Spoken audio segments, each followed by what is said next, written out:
Once upon a time, in a village where the sky kissed the earth and traditions were as old as the whispering baobab trees, lived a woman named Amina. She was enchanting. Her eyes were deep pools of wisdom, and her laughter held the power to make even the sternest elder smile. Yet, despite her beauty and charm, Amina remained unmarried, a mystery that puzzled the village.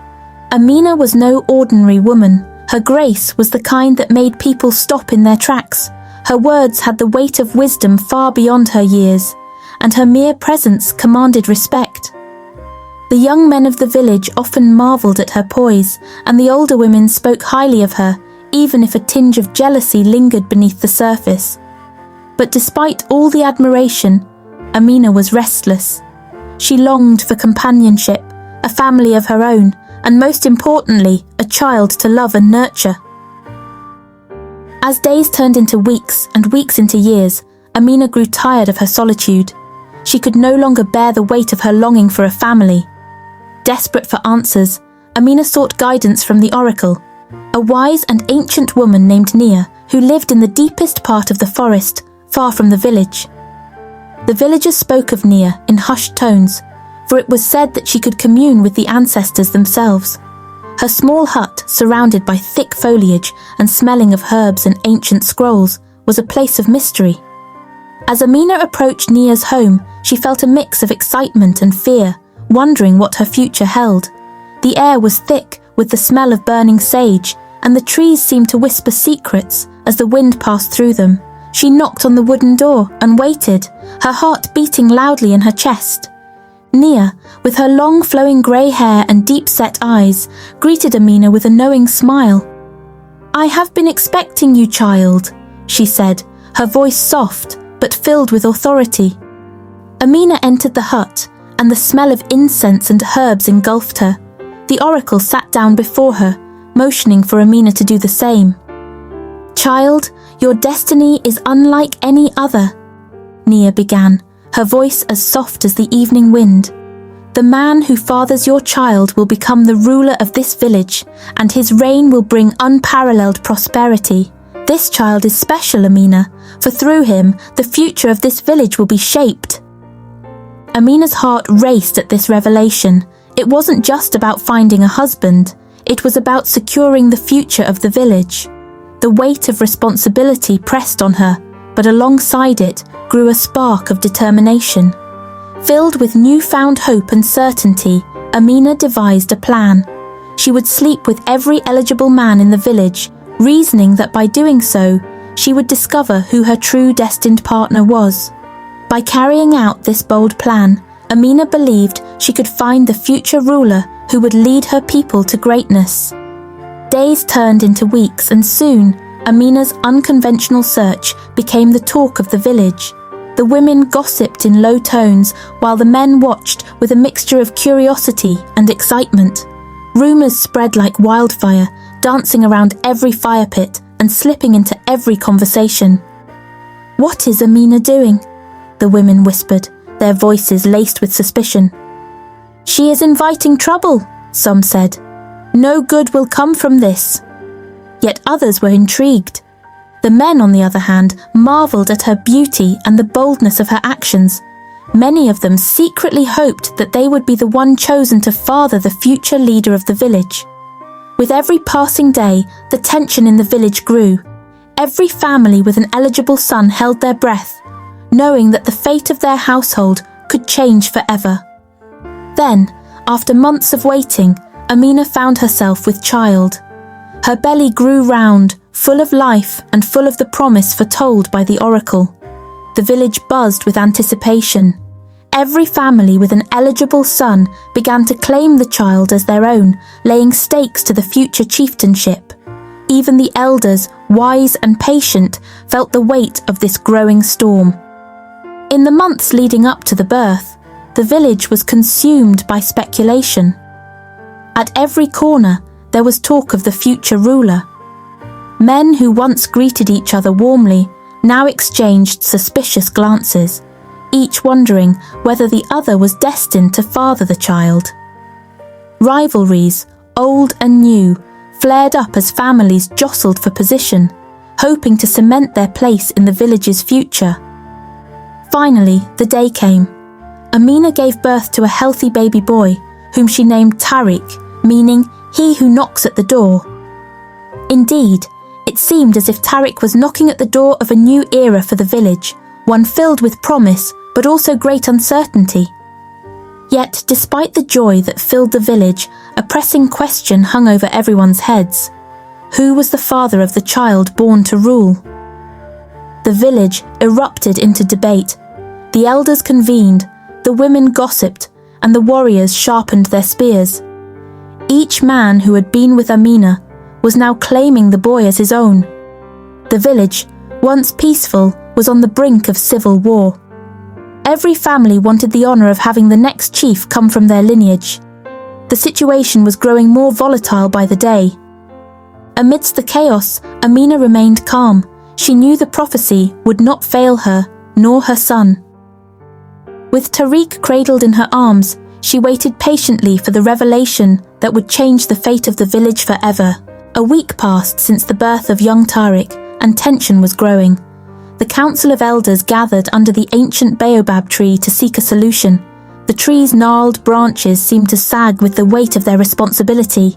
The future of the village depended on them, and they knew it. Our ancestors have always shown us the way in times of harmony and discord, said Olo, the eldest among them. His voice was shaky, yet filled with the authority of many seasons. We must consult the ancestors to resolve this crisis. And so, Nia, the oracle, was called upon. With eyes glowing as if filled with fire from the ancestors themselves, she stepped into the circle of elders. I have spoken with the ancestors, she announced. They propose a test, one that will reveal not only the true father of young Tariq, but also the future leader of our people. Gasps and murmurs spread through the village square. This was unprecedented. What kind of test could possibly determine such a fate? The test, Nia continued, her voice echoing in the silent crowd, will require each potential father to undertake a journey to the sacred mountain. At its peak lies a stone, not just any stone, but a moonstone imbued with the wisdom of the ancestors. The man who returns with this stone will be deemed the true father of Tariq and the future ruler of this village. The village was filled with awe and apprehension. The sacred mountain was a place of peril. Wild beasts roamed its forests, and treacherous terrain awaited those brave enough to ascend it. Even more daunting were the spiritual trials that would test the very core of a man's strength and will. After a long, heavy silence, Olo spoke again. It is decided. Each claimant will set forth at dawn, 3 days hence. May the ancestors guide us. As the council dispersed, a mixture of emotions filled the village. Fear, excitement, and hope all danced together in the hearts of the villagers. Amina, holding Tariq close, felt a sense of calm. She trusted the ancestors and knew that the test would reveal the truth in time. When the sun rose on the 3rd day, the air was thick with anticipation. Incense wafted through the village as families burned sage, seeking blessings for the journey ahead. 6 men stood at the village square, each representing a family claiming Tariq as their kin. Their faces were a mixture of fear, eagerness, and quiet determination. Amina watched them quietly, her eyes meeting each of theirs with a silent message. May the best man win. With the blow of a horn and the beat of drums, the journey began. The path to the sacred mountain was full of challenges. Rivers twisted like serpents, forests whispered with secrets, and caves echoed with the cries of forgotten souls. But the true test awaited them at the foot of the mountain, a stone altar inscribed with ancient runes telling tales of heroes, gods, love, and betrayal. Beside the altar was a pool of water so clear it reflected their deepest fears and desires. As the men approached, a voice deep and ethereal echoed around them. Offer what you value most, and you may proceed. The voice carried the weight of ages. One by one, the men approached the altar. Some offered gold others heirlooms passed down through generations. But nothing happened. The path to the peak remained sealed, mocking their futile attempts. Finally, it was Jano's turn. Jano was not the strongest or wealthiest among them, but he was known for his wisdom and humility. Instead of offering riches or material goods, Jano knelt and prayed. He prayed for the village, for Amina, and for the generations yet to come. As Jano's prayer ended, the altar began to glow. A soft, radiant light enveloped the stone, and the path to the peak opened. The men, awestruck and humbled by his sincerity, followed Jano. They realized that true leadership was not about wealth or power, it was about wisdom and heart. The ascent up the sacred mountain was grueling. Every step was a test of endurance, both physical and spiritual.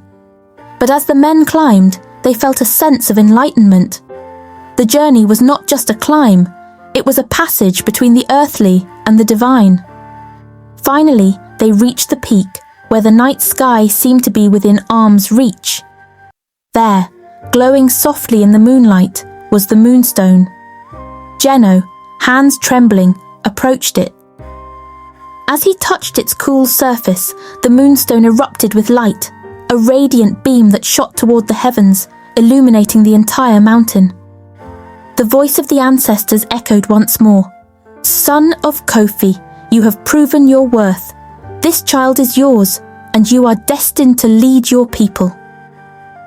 Jano fell to his knees, overwhelmed with emotion. The other men were silent, their envy and rivalry melting away as they descended the mountain, transformed by the journey. When they returned, the entire village had gathered, waiting with bated breath. Jano stepped forward, holding the moonstone high. "The ancestors have spoken," he declared. "I am the father of Tariq, and I am destined to lead this village." The village erupted in cheers. Amina, cradling Tariq, walked over to Jano. Their eyes met, and in that moment, everything seemed to fall into place. Jano took his son in his arms for the first time, and the village celebrated their new chief. But Amina knew this was only the beginning. The real work lay ahead, raising a child destined for greatness and leading a village toward prosperity.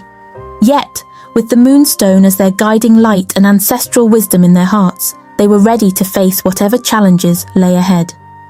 Several moons passed, and the village prospered under Jano's leadership. Yet, as with any tale, not all was as it seemed. One fateful evening, as Amina nursed young Tariq under the shadow of their family hut, she overheard a conversation that would change everything. It was Nia, the oracle, speaking in hushed tones with Jano. "You've done well, Jano. The village believes the prophecy is fulfilled." "My conscience is troubled, Nia," Jano replied. "We've deceived the people. I'm raising a son who isn't truly mine." Amina's heart sank. Betrayal, like a stealthy serpent, had entered her garden of trust. She realized that the village had been deceived. But how would she expose the truth without tearing her home apart? Amina knew what she had to do, find a way to reveal the true father of Tariq. She would seek the hermit Saga of the Ebony Forest, the only one who could help her unlock the true power of the Moonstoner. And so, Amina set off into the night, determined to uncover the truth that would change not just her life, but the future of the entire village.